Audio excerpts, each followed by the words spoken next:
Good morning. Today is May 28th, 2024. Pardon my appearance. It's been a very lazy day. Been nice. Anyway, Solomon's Reflections on Life. This is a very long commentary.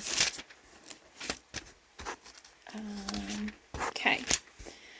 Despite his great sin, or perhaps because of it, Solomon may ultimately have gained the most valuable wisdom of all, a full appreciation of the emptiness of all that he had, even his own wisdom, when compared to things eternal. The book traditionally known as Ecclesiastes, meaning the preacher or the teacher, may have been written either personally by King Solomon or sometime later by a scribe in Solomon's honor as the patron of the wisdom movement. In either case, Solomon appears to be the teacher, and the observations about life which are the basis for the writing seem to be drawn from Solomon's own experiences. The central frame of reference indicates that the author has experienced the consequence of great sin, such as that into which Solomon fell. In this writing, Solomon's wisdom challenges the wisdom literature of other cultures in which truth is sought by empirical observation of life without reference to a creative God.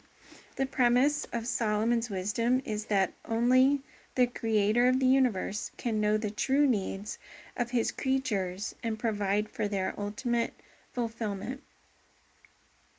Ecclesiastes is a critical essay about the meaning of life. In its original organization, several themes are woven together in an overlapping collage. For purposes of this presentation, the book has been organized according to topics in order to highlight the obvious themes of the teacher. As thus organized, the book begins by posing man's ultimate question: what is the meaning of life? The teacher first observes the cyclical flow of life, in which human nature, like physical nature, never seems to change. The teacher then explores death, its certainty and unexpectedness.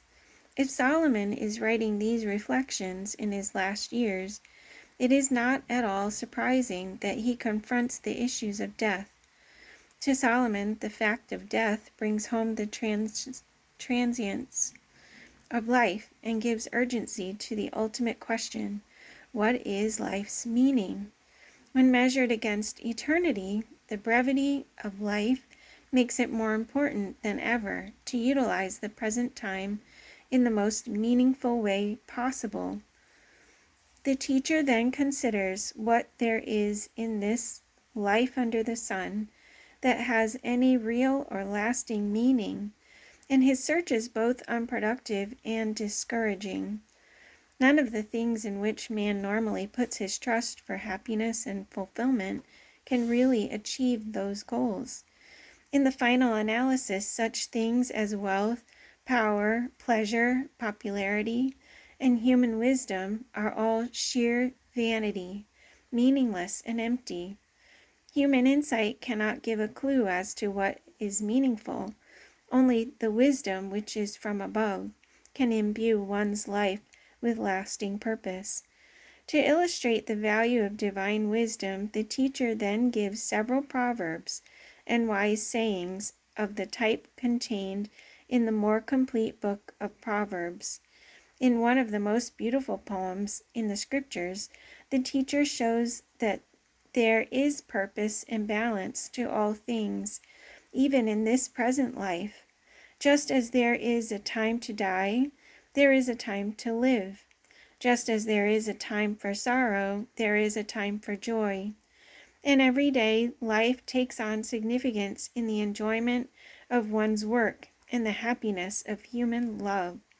The message is aimed directly at the young people for whom much of the wisdom literature is intended.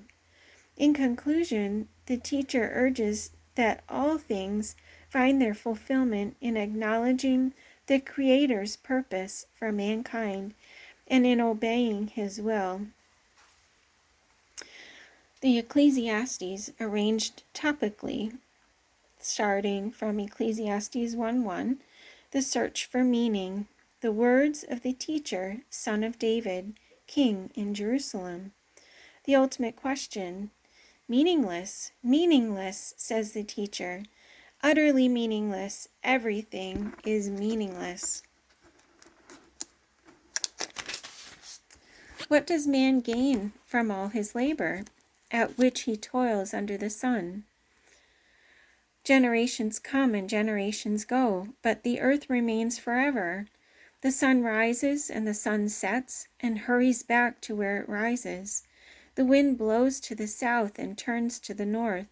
Round and round it goes, ever returning on its course. All streams flow into the sea, yet the sea is never full. To the place the streams come from, there they return again. All things are wearisome, more than one can say. The eye never has enough of seeing, nor the ear its fill of hearing. What has been will be again. What has been done will be done again. There is nothing new under the sun. Is there anything of which one can say, look, this is something new? It was here already, long ago. It was here before our time. There is no remembrance of men of old, and even those who are yet to come will not be remembered by those who follow. Man's search for meaning, Ecclesiastes 6:10. Whatever exists has already been named, and what man is has been known. No man can contend with one who is stronger than he. The more the words, the less the meaning. And how does that profit anyone? For who knows what is good for a man in life during the few and meaningless days he passes through like a shadow? Who can tell him what will happen under the sun after he's gone? Importance of finding meaning. Morality of animals and man. I also thought, as for men, God tests them so that they may see that they are like the animals. Man's fate is like that of the animals. The same fate awaits them both. As one dies, so dies the other. All have the same breath. Man has no advantage over the animal. Everything is meaningless. All go to the same place. All come from dust, and to dust all return. Who knows if the spirit of man rises upward, and if the spirit of the animal goes down into the earth? So I saw that there is nothing better for a man than to enjoy his work, because that is his lot. For who can bring him to see what will happen after him? Morality of foolish and wise. Then I turned my thoughts to consider wisdom, and also madness and folly. What more can the king's successor do than what has already been done? I saw that wisdom is better than folly, just as light is better than darkness. The wise man has eyes in his head, while the fool walks in the darkness. But I came to realize that the same fate overtakes them both. Then I thought in my heart, the fate of the fool will overtake me also. What then do I gain by being wise? I said in my heart, this too is meaningless. For the wise man, like the fool, will not be long remembered. In days to come, both will be forgotten. Like the fool, the wise man, too, must die. Mortality of righteous and wicked. So I reflected on all this and concluded that the righteous and the wise and what they do are in God's hands. But no man knows whether love or hate awaits him. All share a common destiny, the righteous and the wicked, the good and the bad, the clean and the unclean, those who offer sacrifices and those who do not. As it is with the good man, so with the sinner.